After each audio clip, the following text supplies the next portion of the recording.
ഞാൻ സ്മിതയോട് സംസാരിക്കുമ്പോൾ സ്മിത പറയുന്നത് ഈ കണ്ണ് പോലുള്ള ആവശ്യമില്ലാത്ത സാധനങ്ങളൊക്കെ എന്തിനാ ചേട്ടാന്നാണ് എനിക്ക് ചോദിക്കാൻ. ഈ കടിക്കുന്ന പട്ടിക്ക് തല വേണ്ട എന്ന് പറയുമ്പോൾ സ്മിതയെ പോലുള്ളവർക്ക് സത്യത്തിൽ കണ്ണ് വേണ്ട. സ്മിതയുമായിട്ട് സംസാരിക്കുമ്പോഴാണ് എനിക്ക് സത്യത്തിൽ എനിക്ക് നല്ല ഇൻസ്പിറേഷൻ കിട്ടുന്നത്. കാരണം ജീവിതത്തിൽ നിരാശ എന്നൊരു വികാരമില്ലാത്ത ആളാണ് സ്മിത.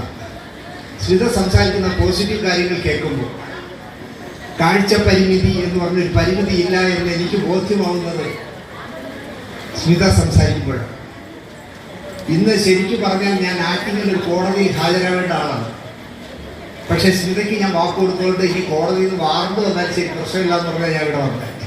അപ്പോൾ സ്മിത നീണ്ടകരയിൽ നിന്ന് ഇവിടെ വന്ന് സ്മിത തിരുവനന്തപുരത്ത് ഒരു പ്രസ്ഥാനമായതുപോലെ സ്മിതയെ കൊണ്ട് ഞാൻ പാട്ടൊക്കെ പാടിച്ച് എൻ്റെ യൂട്യൂബിലിടാനായിട്ട് സ്മിതയ്ക്ക് ഞാൻ 5 പാട്ടിൻ്റെ വരികൾ അയച്ചോളൂ. ഇത് പാടി അയച്ചു തരാൻ പറഞ്ഞ് സ്മിത പുല്ല് വരെ പാടി അയച്ചത്. ഞാനതൊരു മ്യൂസിക് ഡയറക്ടറി കൊടുത്തിട്ട് അതിൽ മ്യൂസിക്കൊക്കെ എഴുതി വെച്ചിരിക്കും അടുത്തൊരു എപ്പിസോഡ് ചെയ്യാൻ. അല്ലെങ്കിൽ എനിക്ക് പ്രിയപ്പെട്ട സ്മിതയെ പരിചയപ്പെട്ടതുപോലെ എൻ്റെ ചാനൽ വന്നതുകൊണ്ടാണ് ഏറ്റവും ചുരുങ്ങിയ സ്മിതയെ പോലെയെങ്കിലും ആകണം എന്ന് പറഞ്ഞുകൊണ്ട് ഈ നല്ല മുഹൂർത്തത്തിൽ ഇവിടെ വരാൻ കഴിഞ്ഞതിൽ എന്നെ ഇതിൽ ക്ഷണിച്ചതിൽ എല്ലാവരുടെ ഹൃദയത്തിൻ്റെ ഭാഷയിൽ നന്ദി പറഞ്ഞുകൊണ്ട് ഞാൻ ഈ പ്രോഗ്രാമിൻ്റെ ഔപചാരികമായ ഉദ്ഘാടനം നിർവഹിച്ചതായി പറയുന്നു. എല്ലാവർക്കും, എല്ലാ കൂട്ടുകാർക്കും, കുഞ്ഞുങ്ങൾക്കും എല്ലാവർക്കും ഭാഷയിൽ നന്ദി.